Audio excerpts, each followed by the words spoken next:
Turma, todos bem? Tudo bem com vocês? Vamos continuar então parasitologia, tá? Nós continuamos falando de protozoários e a patologia de hoje vai ser tricomoníase, tá? Então, o que é tricomoníase? Ela também é uma doença parasitária, só que agora não afeta mais o intestino, como nós estávamos vendo com as entamoebas e a giardia, tá? A tricomoníase é uma doença ginecológica, tudo bem? Então, acaba afetando o trato ginecológico. Mas eu já falo aqui para vocês, não só mulher desenvolve tricomoníase, homem também pode ter essa contaminação, tá? Só que o homem, a maioria das vezes, é assintomático, mas a gente já fala sobre isso. Então, quem é o agente patológico ou o agente etiológico da tricomoníase? É o Trichomonas vaginalis. Se escreve assim, ó, trichomonas, mas se fala Trichomonas vaginalis, tá? Então, o Trichomonas vaginalis ou o T vaginalis é o agente patológico da tricomoníase, tudo bem? Então, essa tricomoníase, ela é considerada pela classe médica uma doença IST. O que é isso? Infecção sexualmente transmissível, tá? A maior incidência de contaminação por tricomoníase acontece através de um ato sexual sem proteção, ou seja, sem preservativo. Mas existem casos, são alguns casos, não é a maioria, mas a gente tem que falar, existem alguns casos que a paciente pode desenvolver tricomoníase sem ter tido a relação sexual desprotegida. Como? Através do compartilhamento de fomites ou fomites, tá? Vocês lembram que eu conversei com vocês em sala de aula sobre isso? O que é fomite? Tudo que for de uso próprio que eu possa vir a compartilhar. Então, por exemplo, uma toalha de banho, ela é de uso próprio do paciente. Nós não devemos compartilhar toalhas. Por quê? Porque se essa paciente estiver contaminada com tricomonas vaginalis, né, ao se enxugar, então ao enxugar essa região ginecológica, ali pode ter trofozoitos de tricomonas. E aí um outro paciente pega essa mesma toalha, faz o uso dessa toalha e acaba se contaminando. A mesma coisa com biquínis, né? Por que a gente não pode emprestar biquíni, roupa íntima como sunga, calcinha, cuecas, né? Isso não deve ter, não pode ser compartilhado, isso são fomites. Ao mesmo tempo, quer ver um outro exemplo? Mulheres que vão no ginecologista, ao fazer o exame ginecológico, quando o médico coloca, né, aquele espéculo, aquilo tem que ser esterilizado. Se ele utilizou numa paciente, para ele utilizar em outra paciente, tem que esterilizar, né? Senão corre o risco de uma infecção, de uma contaminação. Então, isso são fomites, tá? Então, é uma maneira de que a contaminação pode acontecer, né, de um paciente para o outro, não necessariamente através de um ato sexual. Mas, lembrando, a principal via de contaminação de tricomoníase é através de relação sexual desprotegida, tá bom? Então, olha só, vamos conhecer quem é esse Trichomonas vaginalis. Então, ele é um protozoário, né? E, por incrível que pareça, ele não tem cisto. Até agora, nós estamos falando da entamoeba histolítica e da giardia lamblia, que tinham cistos. E a contaminação era através da ingestão, a via oral desses cistos. Trichomonas vaginalis não tem cisto. Anotem essa informação, grifem essa informação aí no caderno de vocês, tá? Isso é extremamente importante. Por quê? Porque por ele não apresentar cisto, a contaminação é direta com o trofozoito. E eu venho falando para vocês em todas as aulas que o trofozoito, ele só está presente no seu habitat favorável, no seu ambiente favorável ao desenvolvimento. E o ambiente favorável ao desenvolvimento do Trichomonas vaginalis é o trato ginecológico, é aquela região, né, o canal vaginal. tá? Só que, se esse trofozoito não estiver nesse ambiente ginecológico, ele consegue sobreviver algumas semanas. Então, ele pode estar presente ali na roupa, né, na calcinha, na roupa íntima, na toalha, na bancada, no lençol, na banheira. Ela pode estar presente no pênis, né? Então, homens, a maioria das vezes, são assintomáticos. O que é assintomático? Apresenta a contaminação, então ele está contaminado, ele tem o trofozoito de Trichomonas vaginalis ali na região peniana, mas não desenvolve os sintomas. Por quê? Porque o trofozoito, ele só se reproduz no ambiente favorável, que no caso é o trato ginecológico. Fora desse trato ginecológico, ele fica estático, ele fica paradinho, tá? Ele não fica na forma de cisto, ele não consegue ficar na forma de resistência, mas esse trofozoito, ele fica paralisado, então ele não se reproduz, mas ele está ali. Caso ocorra, de alguma maneira, a entrada dele no canal vaginal, no trato ginecológico, ali ele está no meio propício ao seu desenvolvimento e ali ele vai começar a se reproduzir. E essa reprodução que gera os sintomas que a gente já fala daqui a pouquinho, tá bom? Então, olha só. Ele é um trofozoito também no formato piriforme, tá? Então, ele é nesse formatinho de pera, ele é compridinho, tá? Ele também tem um axóstilo, igual ali o da Giardia lamblia, tá? Que dá a resistência. Porém, ele também é flagelado, né? Então, esses cabelinhos aqui são os flagelos, aonde ele debate esses flagelos para fazer a locomoção. E ele tem um flagelo preso, que nós chamamos de membrana ondulante, tá? Esse flagelo aqui preso ao seu corpo, ele se debate, né? Através de ondas e permite a sua locomoção, tá? E ele apresenta um núcleo, vocês estão vendo aqui o núcleo, tá bom? Então, essa é a carinha do trofozoito de Trichomonas vaginalis. Lembrando que o desenvolvimento dele, ou seja, a reprodução dele, vai ser no trato ginecológico. Porém, ele pode estar fora desse ambiente, não na forma de cisto, porque ele não tem essa propriedade de formar cisto, mas ele consegue sobreviver algumas semanas fora do seu ambiente favorável à reprodução. Que tipo de reprodução esse trofozoito faz? Assexuada, tá? Então, ele não tem distinção de sexo, não existe trofozoito macho e trofozoito fêmea, é apenas um trofozoito e essa reprodução é assexuada. Sendo assim, o paciente contaminado, seja homem ou seja mulher, ou seja, o paciente com tricomoníase é o hospedeiro intermediário. Lembra? Eu coloquei nos exercícios lá de vocês e fiz algumas correções, né? Hospedeiro intermediário é aquele organismo que hospeda o parasito que faz a reprodução do tipo assexuada, geralmente por divisão binária. Uma célula mãe se divide em duas células filhas, tá bom? Então, o homem ou a mulher, ou seja, o paciente humano, neste caso, é o hospedeiro intermediário do Trichomonas vaginalis, tá? Então, olha só. Aqui tá a carinha dele, tá? Então, essa aqui são várias técnicas de coloração, né? São lâminas retiradas, então, do trato ginecológico, tá? Então, olha só aqui, né? Ele tem esse formato de pera, por isso que nós falamos que ele é piriforme. Um núcleo bem evidente, né? Olha só os flagelos, né? Esses cabelinhos soltos. E olha a membrana ondulante, né? Que está presa ali no seu corpo, que permite a locomoção.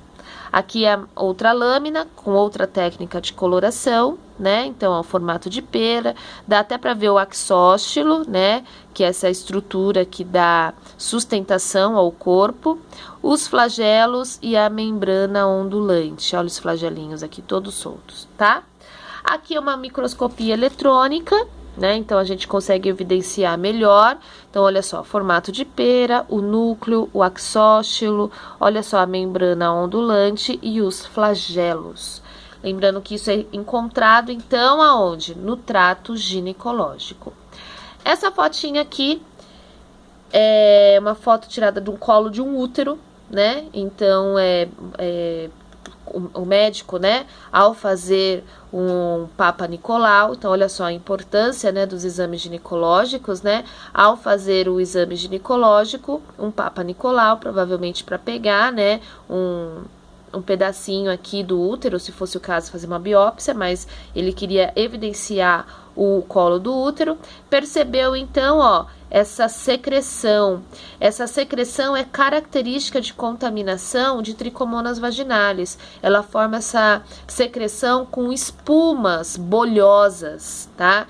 Essa secreção, ela tem um odor fétido, bem forte, característico de ovo podre, tá? Então, paciente que tem tricomoníase vai ter um corrimento muito grande, né? Dá para perceber esse corrimento, se isso aqui tá no colo do útero, vai sair pelo canal vaginal, né?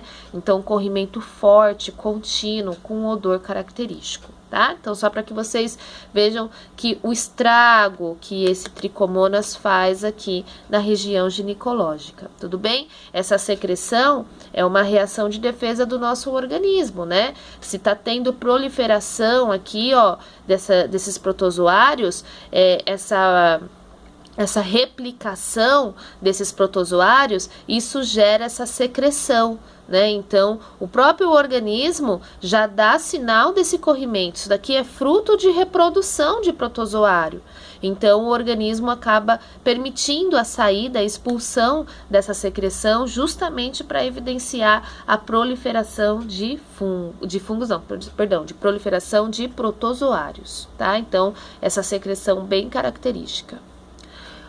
Como ocorre o ciclo de vida, então, do tricomonas vaginalis? Então, olha só, ele não apresenta cisto. Essa infecção não vai ser oral, tá? É diferente da giardia e da entamoeba, que eu fazia ingestão do cisto, que estava presente lá na água contaminada, por exemplo. Aqui não. Aqui a contaminação é direta pelo trofozoito. Então, olha só, vamos supor que eu tenho uma paciente, né, uma mulher, contaminada com tricomonas vaginalis.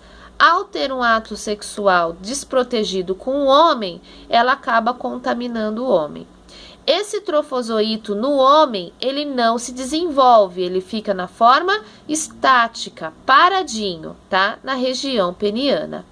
Esse homem, por sua vez, se tiver uma relação desprotegida com outra mulher, ele vai contaminar essa mulher. Como então? Então, o trofozoito que estava lá na região peniana, ao entrar no trato ginecológico, né, lógico, da paciente feminina, está no seu ambiente favorável ao desenvolvimento. Então, olha só, um trofozoito se divide em dois, é a reprodução. E aí começa o seu desenvolvimento. Então, aqui no trato ginecológico, vai começar a reprodução dos trofozoitos. Reprodução assexuada, certo? Então, começa a colonização, a proliferação desses trofozoitos no trato ginecológico.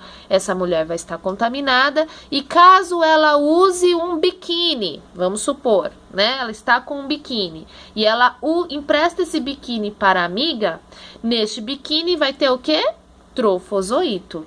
Essa amiga vai vestir esse biquíni cheio de trofozoitos de tricomonas vaginalis. Esses tricomonas vão entrar no trato ginecológico da amiga e começa o seu desenvolvimento. Ó, trofozoito no trato ginecológico se reproduz de forma assexuada, né? Uma célula mãe se transforma em duas células filhas e começa a sua reprodução.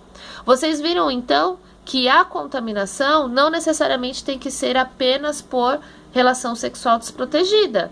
Pode ser através dos fomites, tá? Então, olha só, por exemplo, o uso de um biquíni aí contaminado. Por isso, não emprestem biquínis. Meninos, não emprestem sungas, calção de jogar bola, né? Não usem a mesma toalha de banho, você não sabe o que o coleguinha tem, tá? Então, não utilizem esses fomites. Fomites não devem ser compartilhados. Tudo bem?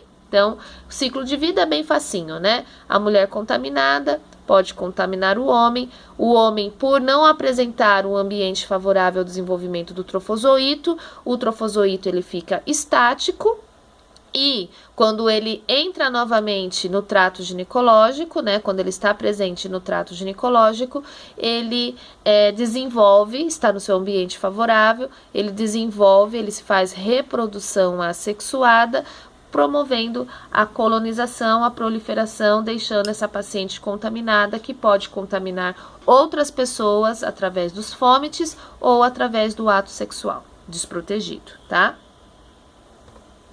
Então, olha só, como que faz a contaminação? Como eu falei para vocês, relação sexual desprotegida, né? De uma pessoa contaminada pode contaminar outras, e o uso de fomites contaminados, né? Então, compartilhamento de toalha, roupas íntimas, biquíni, assento, vaso sanitário. Então, tudo que tiver contato com a pessoa contaminada corre o risco de contaminar outras. Quais são os sintomas de uma tricomoníase? O homem geralmente é assintomático, a não ser que ele esteja muito parasitado, é aquele homem que tem uma vida promíscua demais, né? Várias relações sexuais com vários parceiros diferentes, todas relações desprotegidas. Isso pode sim desenvolver algum sintoma, não é que o homem nunca vai apresentar sintoma, geralmente ele não tem sintoma. Mas a mulher sim tem todos os sintomas. Então ela tem um prurido. O que é prurido? Uma coceira vaginal intensa, tá? É uma coceira que de tanto coçar acaba até gerando uma vaginite. O que significa isso? Uma inflamação na vagina. Coça demais. Essa coceira é proveniente daqueles flagelos que estão se debatendo. Imagine, a mulher com tricomoníase, ela não tem um trofozoito, ela tem milhares de trofozoitos naquele trato ginecológico, todos se reproduzindo e todos debatendo aqueles flagelos. Isso gera uma coceira intensa, tá? Apresenta um corrimento amarelo, verde, tá? Meio amarelo, meio esverdeado, intenso. Então, vocês viram lá aquele corrimento na forma de bolha, uma espuma, tá? Então, um corrimento intenso, contínuo, tá? Ele não para. E com odor fétido. Como eu falei para vocês, é um cheiro de ovo podre. É característico. Na hora que essa mulher chega no consultório ao fazer esse exame, só do cheiro o médico já conclui que é tricomoníase. Ele vai fazer a coleta da amostra para levar para exame, só para fechar diagnóstico, tá bom? Dor no ato sexual, lógico, né? A região ali tá toda inflamada, é claro que vai ter dor no ato sexual. E pode também ter infecção urinária, porque o canal da vagina é muito próximo do canal da urina, e aí esses trofozoitos podem migrar para o canal da urina e gerar uma infecção urinária, tá bom? Profilaxia, preciso nem falar, né? Uso de preservativo, é claro, se é uma IST, o uso de preservativo é fato. Higiene pessoal, né? Então, manter a roupa sempre limpa. Vocês viram a importância, então, de sempre passar, né, a ferro quente as roupas íntimas, cueca, calcinha, biquíni. É importante porque esse trofozoito, se tiver um trofozoito ali presente, na alta temperatura, ele acaba sendo destruído. Então, lembre-se, o trofozoito, ele consegue, de tricomonas vaginalis, ele consegue resistir algumas semanas fora do seu habitat natural. E não compartilhar os fomites, tá? O tratamento, gente, tem tratamento para tricomoníase? Tem, ainda bem. Só que o tratamento tem que ser feito em conjunto, tem que ser feito o casal, tá? Por quê? Porque o homem pode estar contaminado, mas ele é assintomático. Ele não apresenta os sintomas. E se ele não tratar, ele corre o risco de recontaminar a mulher. Então, o tratamento é feito em casal, onde o homem e a mulher geralmente tomam comprimido de fluconazol ou sequinidazol, né? E a mulher, além do comprimido, vai fazer uso de pomadas vaginais, como metronidazol, nistatina, tioconazol, miconazol. Aí existe uma infinidade. Essas são as mais conhecidas. Então, lembrando que o tratamento tem que ser em conjunto. O duro é quando o paciente contaminado não tem um parceiro fixo, ele tem vários parceiros sexuais. E aí é complicado, né, fazer o tratamento. Mas, se você tiver um parceiro fixo, fica mais fácil o tratamento. Tá aí fotinho para vocês, tá? Então, como eu falei para vocês, o homem geralmente é assintomático, a não ser que ele apresente uma vida sexual totalmente desprotegida, então corre o risco de várias infecções. Então, olha só, aqui na cabeça do pênis, né, você tem algumas secreções. Isso daqui não é muito comum acontecer, geralmente o homem não apresenta esses sintomas, a não ser numa contaminação intensa, tá? Mas olha só, como eu falei pra vocês, ó, a região vaginal aqui, ó, extremamente inflamada, né? De tanto coçar, gerou uma inflamação muito grande. Olha só, isso daqui, ó, foto do colo do útero, olha aqui, ó, o colo do útero, totalmente contaminado, tá? Essa secreção, ó, na forma de espuma. Aqui também, ó, a cabeça de um pênis, tá bom, ó? Com alguma secreção. Esse homem aqui está extremamente parasitado, tá bom? É difícil acontecer, mas existe essa possibilidade. Tudo bem, turminha? Era essa a informação que eu queria passar hoje para vocês sobre tricomoníase. Se vocês tiverem alguma dúvida, só me chamar e a gente conversa sobre, tá? Obrigada, turma. Até a próxima aula. Tchau.